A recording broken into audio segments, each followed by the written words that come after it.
Hey guys, I'm Caprice. I am a fellow college assistant at Medgar Evers ASAP office, and I hope you guys are staying safe in the midst of this pandemic.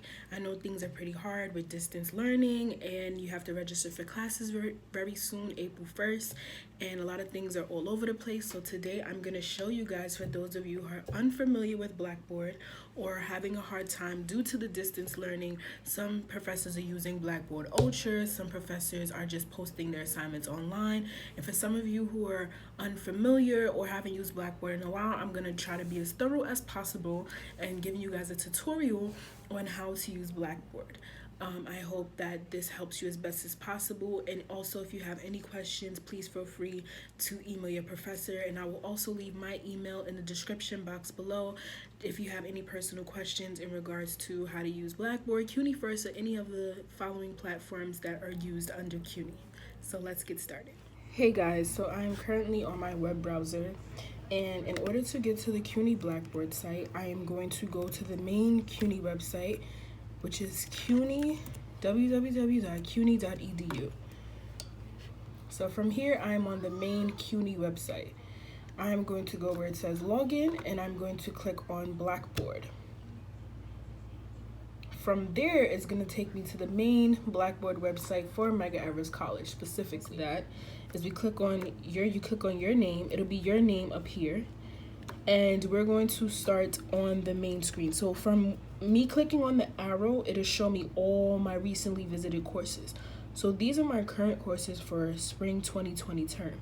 I have French, I have bio, I have statistics, chemistry, and chemistry lab. So I'm going to go to where it says updates. This is where I usually go to access any updates or any announcements that the professors have left for me. So here I can see courses with updates. So that'll primarily be from my recent courses.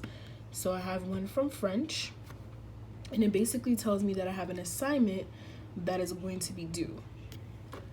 And then I'm gonna go to statistics, and we have a lot of announcements. So when you go to updates, it's a picture of a clock.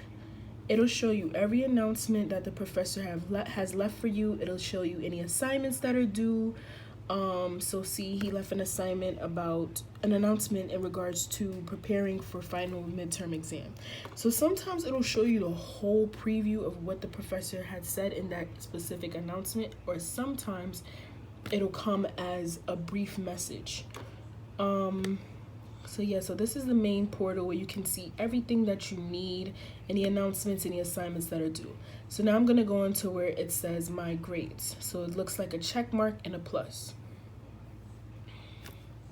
So here I can see these are my grades for my previous semester, fall 2019, for English. So here you can see the grading rubric. So I have my grade for biology, for my midterm, and in this screen you can see all the grades you've ever gotten. You can see things that are recently graded, and you can see any upcoming assignments. So if I had an upcoming assignment for a bio 202, it will come up here, and it would show as it's ungraded yet. So I'm gonna give you an example. I'm gonna see if I can find an example of that. Well, currently none of my current classes have posted assignments. Okay, so here's an example. So this is from the fall term 2019 English, and it says upcoming. So I had a discussion board that was due November 2019, and I don't have a grade for it yet. Well, I'm not sure why I don't have a grade for it, but the grade wasn't posted. So if you have any upcoming assignments due, it'll show up as this, and it'll have like a dash out of however much the specific assignment is out of, and it won't have a grade yet. So now on to the calendar. The calendar will show you the current month and any assignments that you have due. So I'm going to go to, and here you can view by the day, you can view by the week, and you can view by the month. So currently I don't have any assignments that are presently due, but you can also add your own personal things. So say So in order to get to add your own, like say if you have an assignment that's due but the professor didn't post it on Blackboard, but you know it's due at a certain time, you press the plus sign and you can create an event. So I'll say like French assignment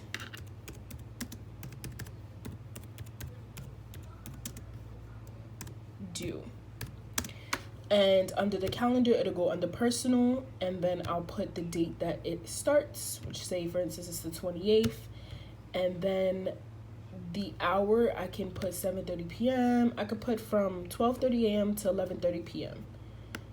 And I'm gonna put done, and then the time that it ends would be the day that is exactly due.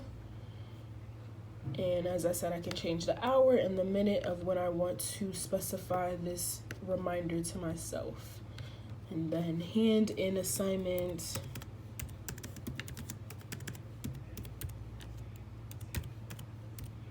three or four, whatever it is. So now that shows up on my calendar as a French assignment. So when I click on it, it'll show up in different colors, but when I click on it, it'll let me know I have a French assignment due from the 28th to the 30th. It's actually due on the 30th. And I'll say hand in assignment 3.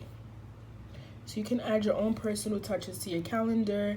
If you're someone who uses a calendar that wants to be reminded of things, this is very useful to you.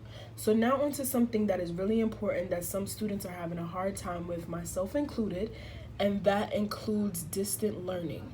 So I know specifically for my statistic class, I am doing distant learning through Blackboard Ultra. So I'm going to click where my name is, and I'm going to go to statistics so I can get to the actual course, like all the information for that course. Now, in order to access Blackboard Ultra, which a lot of people have a hard time doing, you go to where you see on the side here, and if it's like this when you first log on and you first click on the class, which 9 times out of 10 it isn't, you click the down arrow, you go down to where it says tools, and the tools will open up a new screen,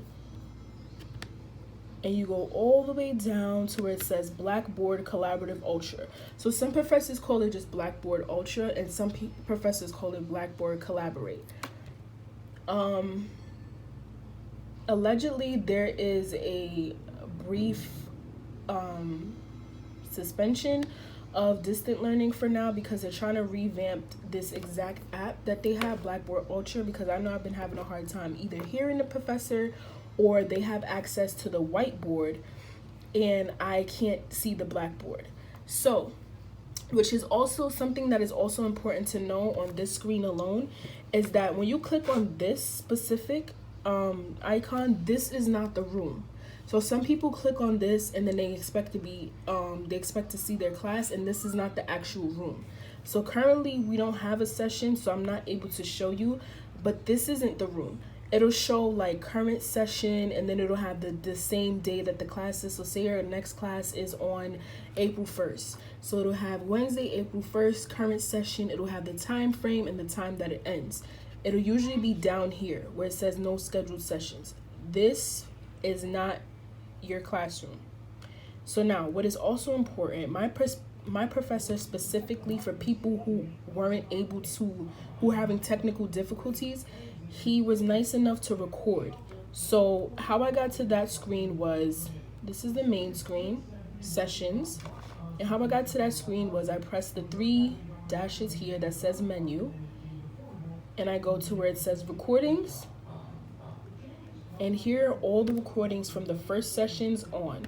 So all I have to do is, okay, so this is for my first class. So all I have to do is go to where it says session 1 recording, click on it, press watch now,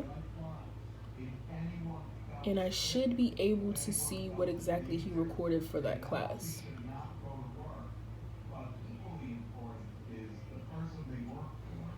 In Blackboard Collaborate, Blackboard Ultra takes a while to load, so make sure that you have good Wi-Fi service. And it also works on your phone, but the issue is that if your professor is using a whiteboard, you can't see what he's writing on the whiteboard, because I've tried and it doesn't work for some reason. So now I just press play, and Okay, so this is the whiteboard that he shared with the class. So this is just an example of what he was doing during the class. Let me see if I could raise the volume. But I don't think he was speaking in a specific session. So yeah, you can see the whiteboard and what he wrote on the whiteboard. And let me check maybe this recording.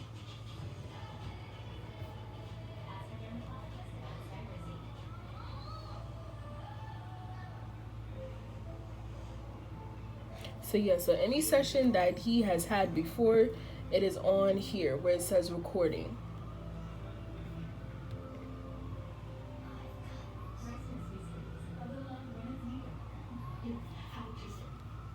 Okay, I put a recording on.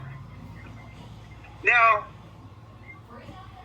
I know that we are in crisis whereby it's going to be hard to understand everything because it is not face-to-face where you see me on the board teaching, which we could do that on Blackboard. So you can hear his session, and you can just play it back as much times as you want. But not all professors give you the luxury of doing that, because for one, they might not understand how to record this session, or they just might not feel the need to. So what's also important with Blackboard is you have the home page. So you go back to the home page, and there are different options here. So on the home page, it'll just show you the announcements and anything that is due. Now I'm gonna go to information, because sometimes professors will post things in information and in content, and it'll be two different things. It'll be different things in these different sections. So in my professor's information, he just posted the syllabus, so I can click on the syllabus. But if you're unable to click on it, it might be due to the fact that they removed the syllabus, or they removed whatever information that they put in this section. So now I'm going to go to content, because information and content, they may have put different things in these sections. So see, he has the midterm exam here. He has instructions for the midterm, preparing for the final exam, and then they'll have like PDFs. So I can just click on this PDF, and depending on the computer that you have, I can load it, I can open it, and it'll pop up in Windows or whatever browser that is needed to pop up in. So this is my content. And professors it depends on your professor, they put different things in different sections. So now on to discussions. So in my English class, I had discussion boards. So actually, I'm gonna show you guys what a discussion board may look like. Okay, so this is my old English class. No, not 150. 212, I had discussion boards.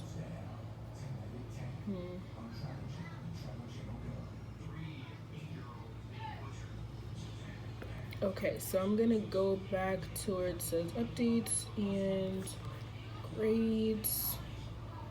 And I'm going to go to my English class so I can show you guys exactly what a discussion board may look like. So you go to where it says discussion, and these are discussion boards, right? Because that's also confusing sometimes, because some of you may be taking English 212 and it is very discussion board heavy.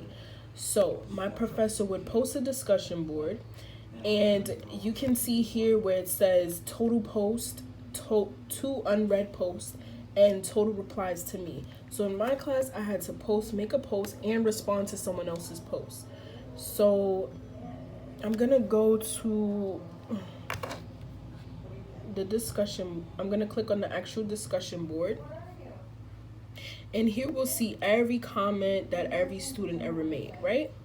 So in order for you to make your own comment, you can reply to someone else's comment. You press reply, and you'll write in whatever you gotta write in.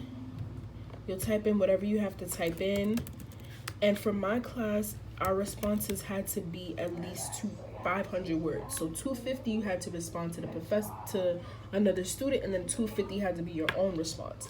So you can see at the bottom of the screen, they count how many words you had. So that was sufficient for me. So all I had to do was respond, make sure it's 250 words exactly, and then my task is complete. So now, in order for me to make my own post in my own name so my professor can give me credit for it, I would have to go to where it says discussion board, press open, then go on to where it says open again,